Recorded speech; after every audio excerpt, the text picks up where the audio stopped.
ìròyìn ti gbé jáde ó sì ti ṣàlàyé wípé ààrẹ tẹ́lẹ̀ rí lórílẹ̀‐èdè Amẹ́ríkà Donald Trump ó jẹ̀bi ẹ̀sùn eléyìí tí wọ́n fi kàn án, àwọn ẹ̀sùn tó lé ní bí 30 tí wọ́n fi kàn án. Wọ́n á ṣàlàyé ẹ̀, wọ́n ní gẹ́gẹ́ bá ṣe kọ síta, wọ́n ní Trump declared guilty in hush money case becomes first convicted former U.S president. Ìyẹn nígbà tí ìròyìn wá jáde, Wole Soyinka ti wá ó sọ̀rọ̀. Nígbà tó sì máa sọ̀rọ̀, ó ní ó ti tásìkò báyìí tóun lè sọ pé òun máa padà sí Amẹ́ríkà. Ó ti tásìkò tóun lè padà lọ tún ṣe ìwé òun tó jẹ́ ìwé tóun fàyà ń gbà yẹn lọ́hùn-ún.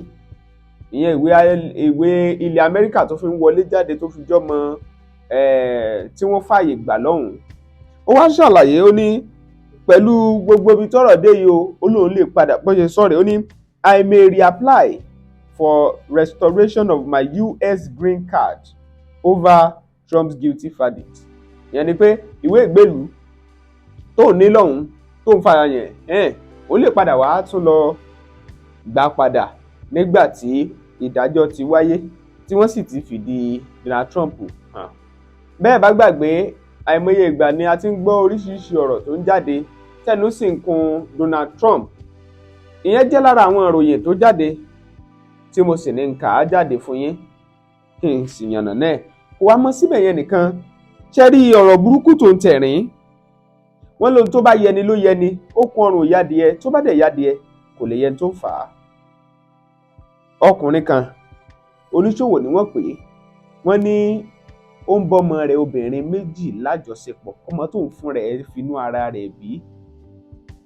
Wọ́n ló bẹ̀rẹ̀ sí bá wọn lájọṣepọ̀, àṣírí wá tú. Nítorí ìdí èyí nílé ẹjọ́ bá ní ó yá o, kò lè lọlé àfi kẹ́ ẹ lọ tì í sí gbàgà lọ́gbà ìtúni níwàṣe. Èkó lélẹ̀ ti wáyé, ìròyìn sì gbé ni mo ṣe mú wá fún yín.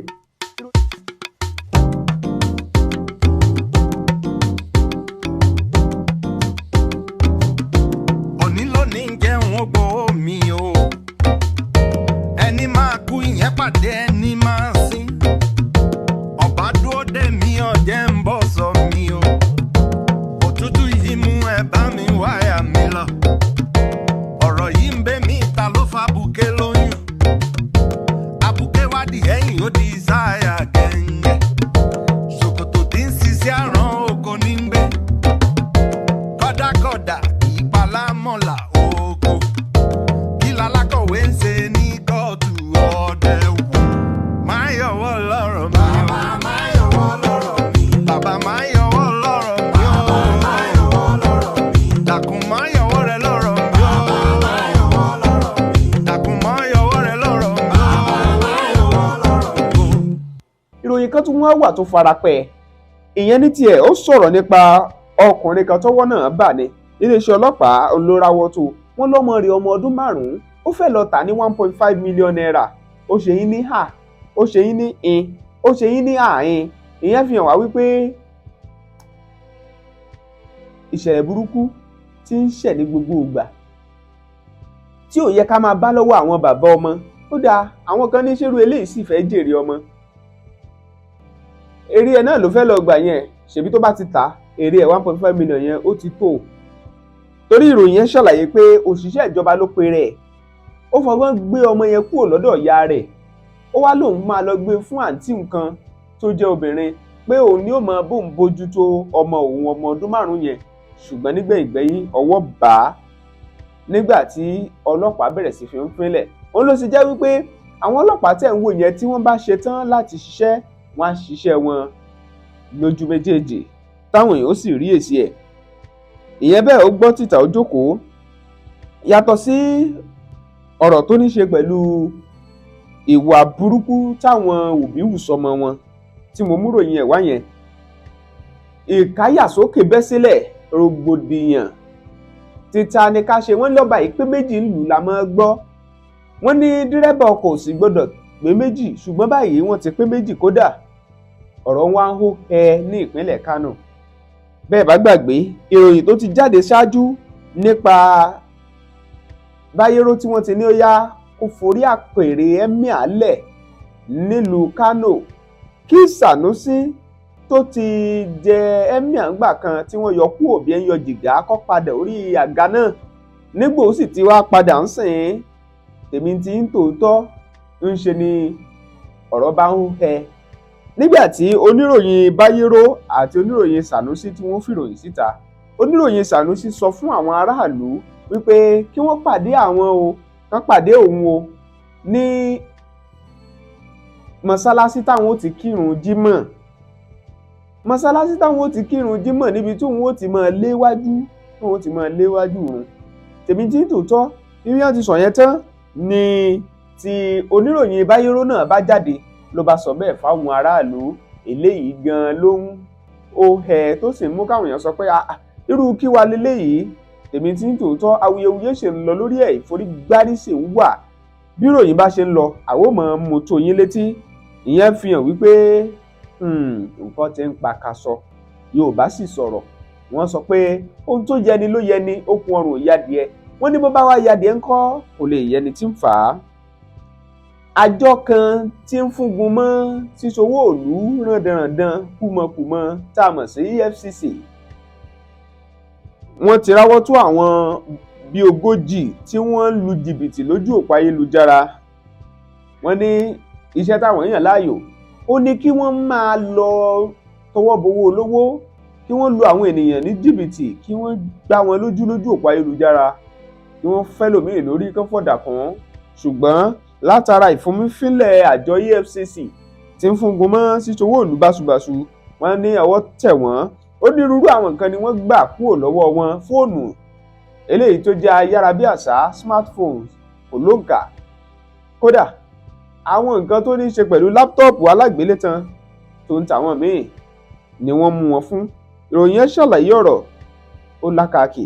bákan náà ìròyìn kan tún jáde níbi tí àjọ tí àwọn ikọ̀ agbésùmọ̀mí èsì òkọ́kù ti ISWAP ti kọ lẹ́tà tí wọ́n sì ń pagi ìkìlọ̀ fáwọn èèyàn agbègbè kan Kùwáwà ní ìpínlẹ̀ Borno pé ẹ wá ń bí o ẹ fìlú lẹ̀ kíá ẹ fìlú lẹ̀ fáwọn nítorí pé bẹ́ẹ̀ bá fílẹ̀ yálà bóyá ikú àti ìyè ẹ mú kan. ìyẹn jẹ́ ìròyìn míì eléyìí tó jẹ jáde ní dédé àsìkò yìí.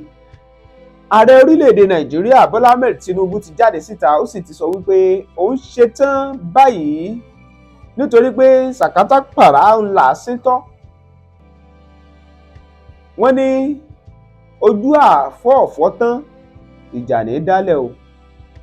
àwọn tí ò bá ṣiṣẹ́ wọn dáadáa gẹ́gẹ́ bí mínísítà lábẹ́ ìṣèjọba tòun igbó nítorí pé òun ò ráàyè rọ̀bọ̀rẹ́bẹ́ rọ̀bọ̀rán eléyìí tí àwọn mínísítà kan ṣe. ẹni tí ò bá sì ṣiṣẹ́ bó ṣe tọ́ àti bó ṣe yẹ ilé ó yá ilé làbọ̀ sinmi okoru ẹni bẹ́ẹ̀. ó ṣàlàyé ọ̀rọ̀ yẹn ìròyìn gbé mo sì kà ní dédé àsìkò yìí. kò mọ́ síbẹ̀ ẹgbẹ́ àwọn òṣìṣẹ́ tá a mọ̀ sí labour òun ni wọ́n ti ń dún mọ̀rùmọ̀rù tán sì ní lórí ìfikùnlukùn eléyìí táwọn ń ṣe pẹ̀lú ìjọba bí ìpàdé tí wọ́n ń ṣe ọ̀hún bí ò bá yọrí sí ní tó dáa táwọn fẹ́ nípa ẹ̀kún owó fún àwọn òṣìṣẹ́ ń ṣe làwọn ò yanṣẹ́lódì bẹ̀rẹ̀ látọjọ́ ajé. ìròyìn yẹn náà jáde ló mú mi kà á síta ní dédé àsìkò yìí. wọ́n ní ara mẹ́rin yìí rí mo rórí olóńgbò látẹ̀ ìyá ẹni ọdún 62 ó jáde síta ó sì sọ wípé òun nífẹ̀ẹ́ ọmọ ọdún mẹ́rìndínlógún kan ìyẹn 16 ó ní ìfẹ́ rẹ̀ ń dáhùn lọ́rùn wípé ìfẹ́ wa dalẹ̀ òun lórin tó ti bẹnu. ó ní wọ́n ní bẹ́ẹ̀ èèyàn bá ró lólùfẹ́ ni bí èèyàn rọ́ lọ́rọ̀ ẹni ní rí ó ní bẹ́ẹ̀ èèyàn bá sì rọ́ lọ́rọ̀ ẹni inú ẹni a sì máa dùn. ìròyìn yẹn ó wà ń bẹ̀ èmi náà ní kí n kà á sógán nítorí ìyá 62 ó nífẹ̀ẹ́ sí ọmọ 16 ìfẹ́ wọn á dalẹ̀ o lóníròyìn ń kí wọn. tọ́ ìyẹn bẹ́ẹ̀ ó gbọ́ tìtò jókòó ẹ̀wù ẹ jẹ́ kí n máa fi mọ báwọn ní dédé àsìkò yìí. Tèmi tí ń tòótọ́ yóò kú máa jú wa ṣe láṣẹ Èdùmàrè. àwa ní sọnù á tó sọnù àṣẹ ní bá fàkà kan jẹun ò sì ní jẹ́ bẹ́ẹ̀, kò ní ta lé wa. ẹ máa gbádùn àwọn ìròyìn lọ́lọ́kan òjọ̀kan ní ìkànnì Bẹ́mbẹ́yẹ́kẹ́. Tèmi tí ń tòótọ́ amọ̀pẹ́yìn lè yan wà lè yan yín béèyàn bá jẹ́ tẹni kì í wò kàn ní ẹni. ẹ máa like ẹ kẹ́ subscribe kẹ́ lọ sí comment section kájọ pàdé. ẹ máa share fáwọn ẹlòmíì.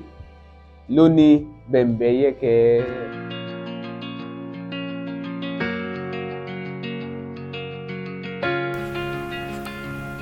Welcome to the epitome of luxury living, nested in the heart of Shimawa, Ogun State. Prepare to embark on a journey where serenity meets sophistication, where every corner tells a story of elegance and tranquility. Islet Phase 1 is located 10-minute drive from Lagos Ibadan Expressway, right behind the RCCG camp, Shimawa.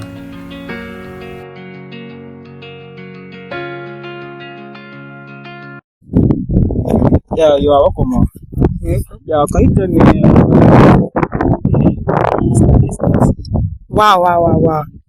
It was to the glory of God. I appreciate Almighty God. It's a real opportunity. I'm so fortunate I got to know about this place through a friend of mine who happens to be a realtor. Okay, thank you. That's no it.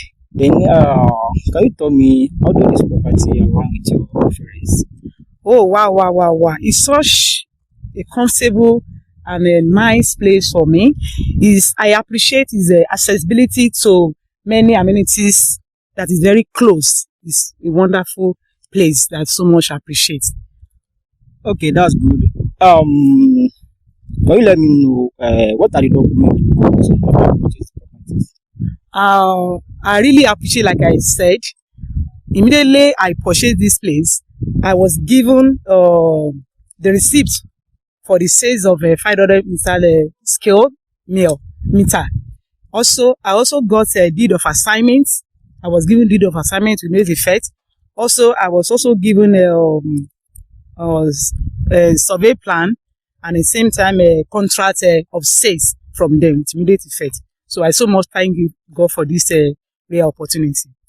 Thank you. Really appreciate you. Welcome. Have a nice day. Thank you very much.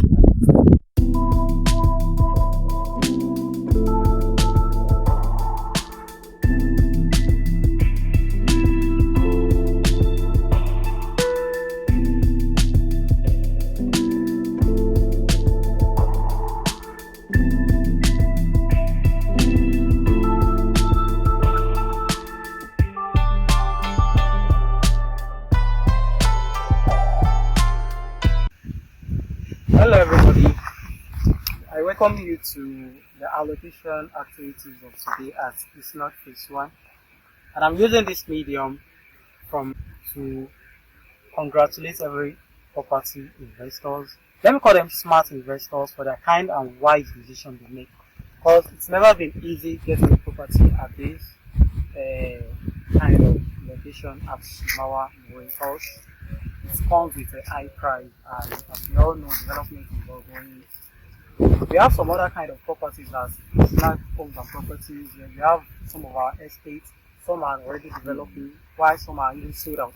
So we have some properties at Ajebo. We have some at Ajebo. We have a Mango Phase 1 at Ajebo, and also we have a Dream Home Phase 2, which is still available at the moment. We have that one also at about how the allocation properties have been, and it's never been easy, and we congratulate every one of us. So I'm using this medium to kind of invite everyone that it is only now that you can get the property you want. Any moment, any further delay in the decision will also lead to an increment. So whenever you want to consult the professionals involved, make use of at Islet Homes and Property. So like I said earlier on, we have some that are already sold out, and we have some that are still currently on for selling. So if you are interested, kindly check us at our available Gmail down, and also the number that will be